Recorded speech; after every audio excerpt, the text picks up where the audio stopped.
हर हर महादेव, जय श्री कृष्णा। आइए भक्तों, शुरू करते हैं सोमवार व्रत कथा। एक बहुत धनवान साहूकार था, जिसके घर धन आदि किसी प्रकार की कमी नहीं थी। परंतु उसको एक दुख था कि उसके कोई पुत्र नहीं था। वह इसी चिंता में रात दिन दुखी रहता था।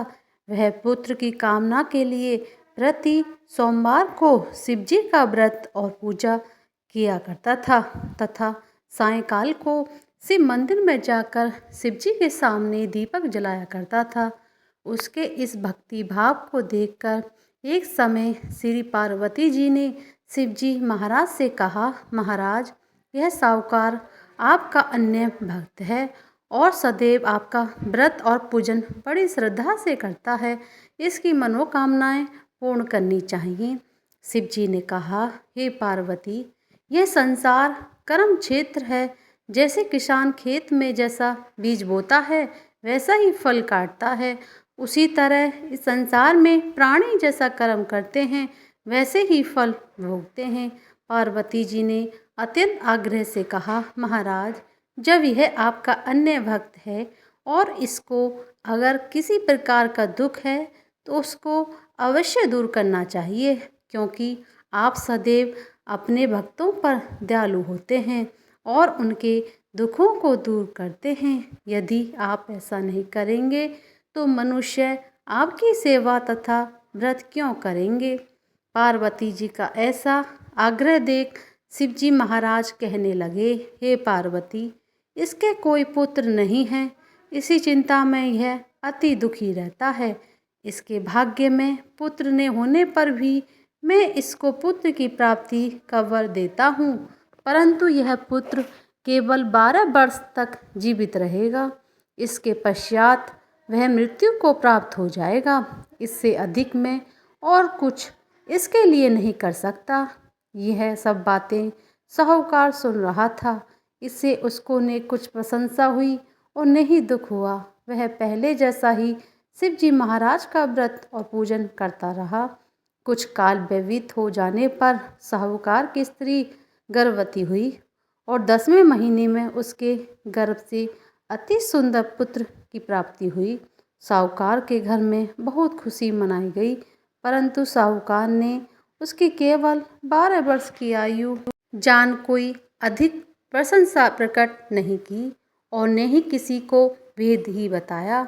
जब वह बालक 11 वर्ष का हो गया तो उस बालक की माता ने उसके पिता से विवाह आदि के लिए कहा, तो वह साहूकार कहने लगा कि अभी मैं इसका विवाह नहीं करूँगा, अपने पुत्र को काशी जी पढ़ने के लिए भेजूँगा।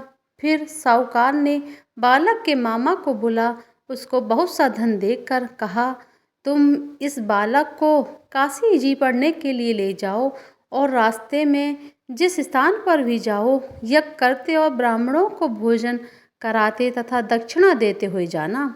वह दोनों मामा भांजे यज्ञ करते और ब्राह्मणों को भोजन कराते तथा दक्षिणा देते जा रहे थे। रास्ते में उनको एक शहर पड़ा। उस शहर में राजा की कन्या का विवाह था, परंतु जो राजकुमार विवाह करने के लिए आया था वह एक आँख से काना था।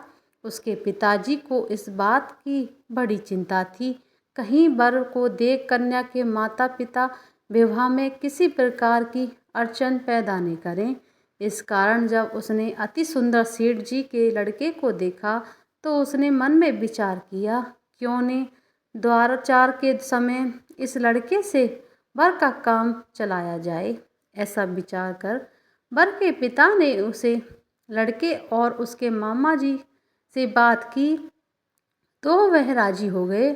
फिर उस लड़के को वर के कपड़े पहना तथा घोड़ी पर चढ़ा दरवाजे पर ले गए और सब कार्य प्रशंसा से पूर्ण हो गए। फिर वर के पिता ने सोचा कि यदि विवाह कार्य भी इसी लड़के से करा लिया जाए तो क्या बुराई है। ऐसा विचार कर लड़के और उसके मामा जी से कहा, यदि आप फेरों और कन्यादान के काम भी करवा दें तो आपकी अति कृपा होगी, मैं इसके बदले में आपको बहुत कुछ धन दूंगा। तो उन्होंने स्वीकार कर लिया। विवाह कार्य भी बहुत अच्छी तरह से संपन्न हो गया। परंतु जिस समय लड़का जाने लगा तो उसने राजकुमारी की चुंदड़ी के पल्ले पर लिख दिया, तेरा विवाह तो मेरे साथ हुआ है, परंतु जिस राजकुमार के साथ तुमको भेजेंगे वह एक आँख से काना है। मैं काशी जी पढ़ने जा रहा हूँ। वह लड़के के जाने के पश्चात राजकुमारी ने जब अपनी चुंदड़ी पर ऐसा लिखा हुआ पाया तो उसने काने राजकुमार के साथ जाने से मना कर दिया और कहा कि यह मेरा पति नहीं है, मेरा विवाह इसके साथ नहीं हुआ है। जिसके साथ मेरा विवाह हुआ है वह तो काशी जी पढ़ने गया है। राजकुमारी के माता पिता ने अपनी कन्या को विदा नहीं किया और बारात वापस चली गई। उधर सेठ जी का लड़का और उसके मामा जी काशी जी पहुंच गए। वहां जाकर उन्होंने यज्ञ करना और लड़के के पढ़ना शुरू कर दिया। जब लड़के की आयु 12 साल की हो गई उस दिन उन्होंने यज्ञ रचा रखा था। लड़के ने अपने मामा जी से कहा, मामा जी आज मेरी तबीयत कुछ ठीक नहीं लग रही है। मामा जी ने कहा, अंदर जाकर सो जाओ। लड़का अंदर जाकर सो गया और थोड़ी देर में उसके प्राण निकल गए। जब उसके मामा जी ने आकर देखा तो वह मृत पड़ा है तो उसको बड़ा दुख हुआ और उसने सोचा कि अगर मैं अभी रोना पीटना मचा दूंगा तो यज्ञ का कार्य अधूरा रह जाएगा। उसने जल्दी से यज्ञ का कार्य समाप्त कर ब्राह्मणों के जाने के बाद रोना पीटना आरंभ कर दिया। संयोगवश उसी समय शिव पार्वती उधर से जा रहे थे। जब उन्होंने जोर जोर से रोने की आवाज़ सुनी तो पार्वती जी कहने लगी, महाराज कोई दुखिया रो रहा है, इसके कष्ट को दूर कीजिए।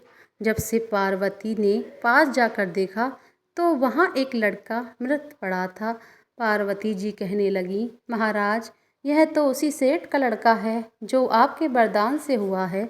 शिव जी कहने लगे, हे पार्वती इसकी आयु इतनी ही थी सो वह भोग चुका। तब पार्वती जी ने कहा, हे महाराज इस बालक को और आयु दो, नहीं तो उसके माता पिता तड़प तड़प कर मर जाएंगे। पार्वती जी के बार बार आग्रह करने पर शिव जी ने उसको जीवन वरदान दिया और शिवजी महाराज की कृपा से लड़का जीवित हो गया। शिवजी पार्वती कैलाश चले गए। शिक्षा पूर्ण होने पर वह लड़का और मामा जी उस प्रकार यज्ञ करते तथा ब्राह्मणों को भोजन कराते तथा दक्षिणा देते अपने घर की ओर चल पड़े। रास्ते में उसी शहर में आए जहाँ उसका विवाह हुआ था। वहाँ पर आकर उसने यज्ञ आरंभ कर दिया। उस लड़के के ससुर ने उसको पहचान लिया और अपने महल में ले जाकर उसकी बड़ी खातिरदारी की। साथ ही बहुत दास दासियों सहित आदरपूर्वक लड़की और जमाई को विदा किया। जब वे अपने शहर के निकट आए तो मामा जी ने कहा, मैं पहले घर जाकर खबर कर दूं।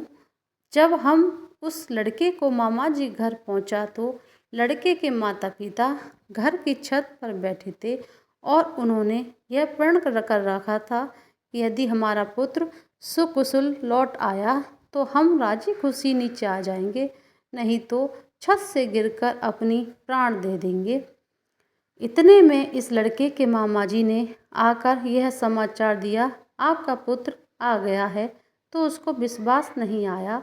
उसके मामा ने शपथ पूर्वक कहा कि आपका पुत्र अपनी पत्नी के साथ बहुत सारा धन लेकर आया है। तो सेठ जी ने आनंद के साथ उसका स्वागत किया और सब बड़ी प्रशंसा के साथ रहने लगे।